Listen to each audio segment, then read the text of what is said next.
transformation. Hapo tuko hiyo kijiji, kuna msichana alisema mimi nilipelekwa nikaolewa nikiwa mtoto, ningetaka kurudi shule, nikarudi nikakuja na yeye. Na hii ni ile kazi tunafanya. Ukiona ule kijana venye yako, huge transformation. December tu mwaka ikiisha nilienda kule Uganda. Pale Jinja nikapata mama anaomba na ni mgonjwa sana, Jennifer. Nikamchukua nikampeleka kule Mlango Hospital. Ukiona huge transformation, mama venye alikuwa na sasa huge transformation. Nakumbuka Baraza. Baraza is one of the stories. Baraza alikuwa analala nje, Baraza angelala kwa kitanda, Baraza angekaa pia na bibi yake because ya kunuka. Saizi Baraza na bibi yake ni kitu moja. So tunabadilisha maisha ya watu, pia tunabadilisha familia in a positive way.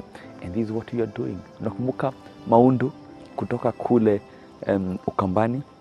Maundu saizi alirudi shule na ni kijana pia alirudi kucheza mpira kama kawaida. Maundu alikuwa na tumor ya alipata rejection sana na ile stigma akiwa shuleni. And this is what we are doing. And thank you for your support. Thank you for your support. Na nakumbuka Nunda, sisi hatuangalii race, hatuangalii religion, hatuangalii tribe, tusaidia Wakenya wote. Na hapa tuna dini zote zinasaidia Save a Life. Asanteni sana, tuzidi kufanya kazi ya Mungu pamoja.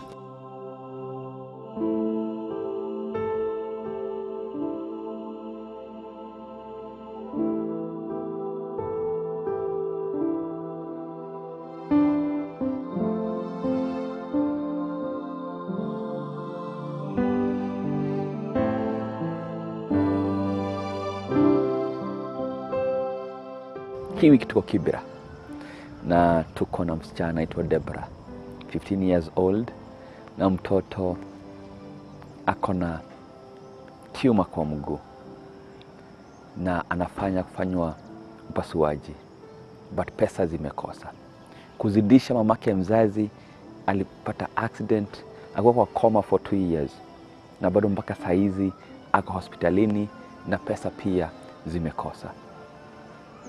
Leo tuko Kibera, Nairobi County, tusikize huu mtoto, tuone vile tunaweza msaidia. And thank you for your support. As we normally say, that service to humanity is service to God.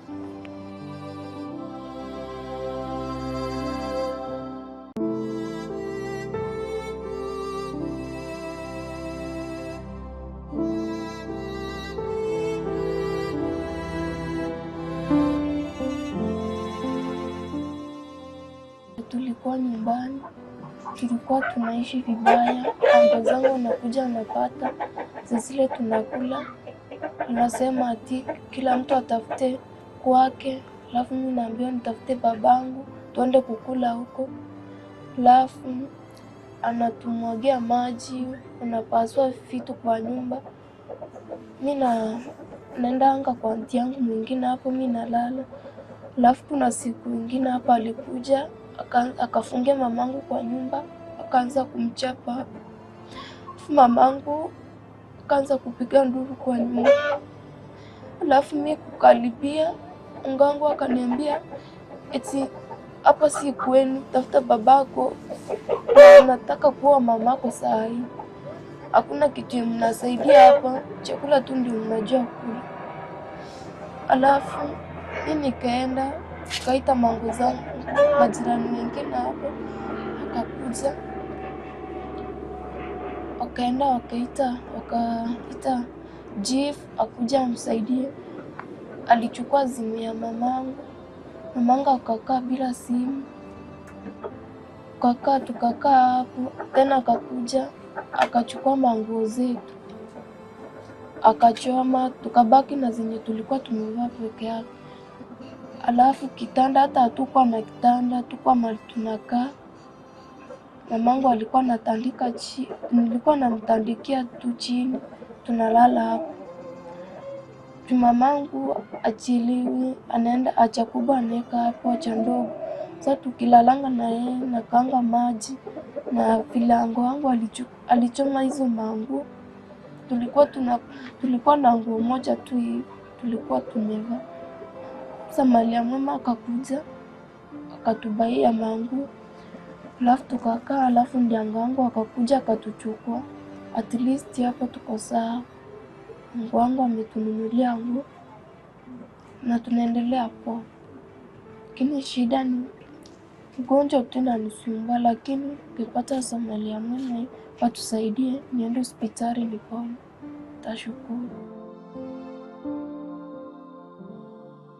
Deborah Nyakerario was a happy, determined girl until 3 years ago when the unfortunate crossed her path. She noticed a small pimple on her thigh, which later grew into a small lump. Kwa majina naitwa Deborah Nyakerario Omwenga. Kwetu kabisa ni Gesonzo ya Nyamila, lakini hapa tuko Kibela. Niko kwa ngo yangu. Lakini tu niko mgonjwa. Mgonjwa ilianza kama kidonda kidogo hivi kwa mguu. Sasa kupeleka hospitali, kaambiwa ni maji iko ndani. Sasa hiyo maji tukaambiwa tafute pesa iende kufanywa test. Tukaenda, alafu hiyo maji ikatolewa ikaisha kabisa. Alafu tena tukarudi nyumbani, tena ikaanza kufura zaidi. Tukaambiwa tutafute pesa turudi, nyama iende ikatwe ipimwe. Sasa tukaenda ikakatwa, ikapimwa, hakuna matibabu yenye tulipewa. Sasa tukaambiwa tena turudi nyumbani. Kuna pesa ya kurudi tena hospitali. She went to hospital and had the fluid removed, but unfortunately, it reoccurred again and was more swollen. Tukarudi nyumbani, tukakaa, alafu tena tukaongoja, tukatafuta pesa, tukapatikana kidogo. Kaambiwa tena nichukuliwe Kisii Teaching and Referral Hospital. Nikakaa huko wiki moja, nikachukuliwa theater, kukatwa hiyo nyama, lakini bado sikupona. Hata mamangu alienda kwa daktari kueleza, waniweke kwa NHIF.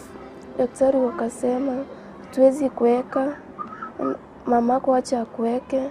Alafu mamangu akawaambia sina pesa, nitafanya aje? Kamwambia taenda nje, tarudi na mtoto wako, muende nje, tafute mtu awasaidie kuweka kwa NHIF, alafu ndio mrudi tuwasaidie.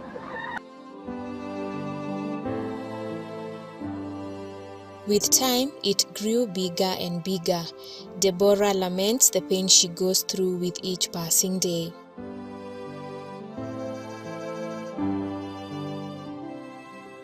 Sasa hata kukaa siwezi kaa hivi, hata kutembea siwezi. Hata shule nilikatazwa nisiende juu. Ninafika tu huko inaanza kuniuma, inapasuka maji na mwaika. Sasa nikakatazwa tu nisiende, ninakaa nje, siwezi tembea, alafu siwezi fanya kitu. Ni maana nakalia wheelchair ndio nisonge tu kiasi. Sasa ugonjwa inaniuma tu, navumilia tu, lakini nauma, nasikia tu uchungu. Sasa inaniuma tu hivyo.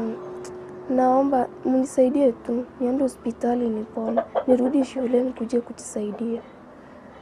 Naomba tu kwa moyo safi, mwenye ako na huruma.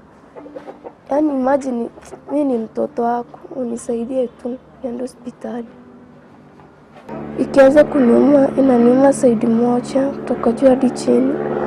Hata sielewi, naumwa, nasikianga uchungu. Naumwa, nalalanga tu hapo, hata hakuna pesa ya dawa.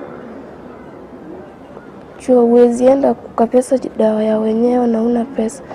Mimi nitaweza kaa tu hapo, mtu atoke nje aninunulie painkiller nikunywe na nipumzike tu hapo, na inaendelea kuniuma. Sasa naumwa tu hivyo, na uchungu tu hivyo.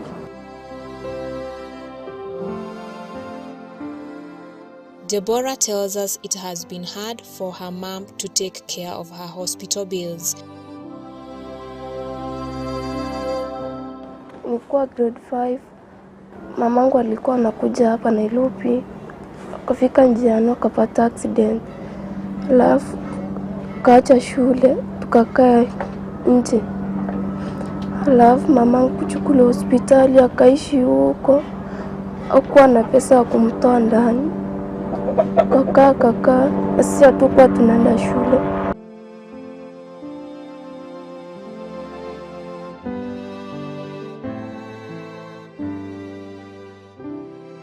She says she has since dropped out of school and only goes to sit for exams.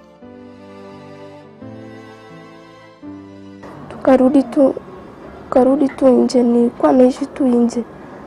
Nilienda, nafika siku ya mtihani tu naenda nafanya. Siku zingine nakaanga nje.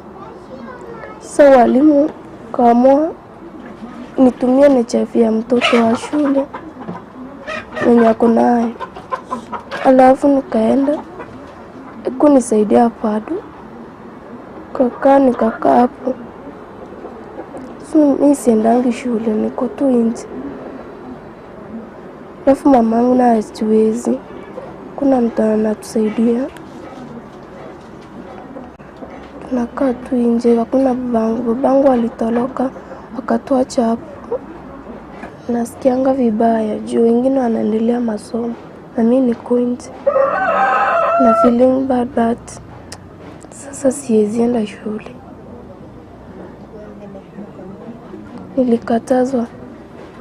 Nilikatazwa na mwalimu wetu nisiende juu. Nafika shule, inaanza kuniuma.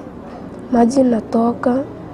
Sasa wakanikataza, wakaniambia niende, nikae nje ama niende hospitali hadi nikipona ndio nirudi shule. Nilipeleka vibaya juu. Hata sasa siwezi vaa nguo sasa kama nivae nguo kama dress siwezi vaa. Hata uniform siwezi vaa juu ikifulanga sana inaonekana. Hata marafiki zangu wananitoroka. Nasema eti itawaambukia. Sisi na baki peke yangu, nakaa hapo. Najifikiria.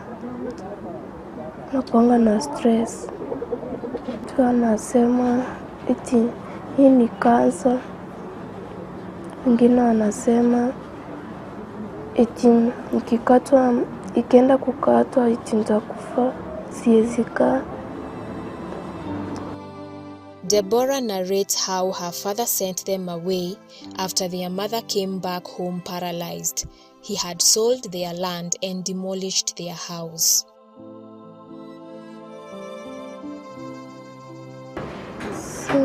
Nyumbani tunaishi kwa shushu. Hata babangu hayuko. Tunaishianga tu njaa. Hata sabuni ya kuoga hakuna, kuosha nguo hakuna. Hata mafuta tunachipakanga, tunaomba. Alafu si rahisi tena mtu kupea kitu chake. Alafu hata shule tuendi, tunafukuzwa pesa, nakaa nje. Mamangu hajiwezi, ana pesa na hakuna mtu anamsaidia.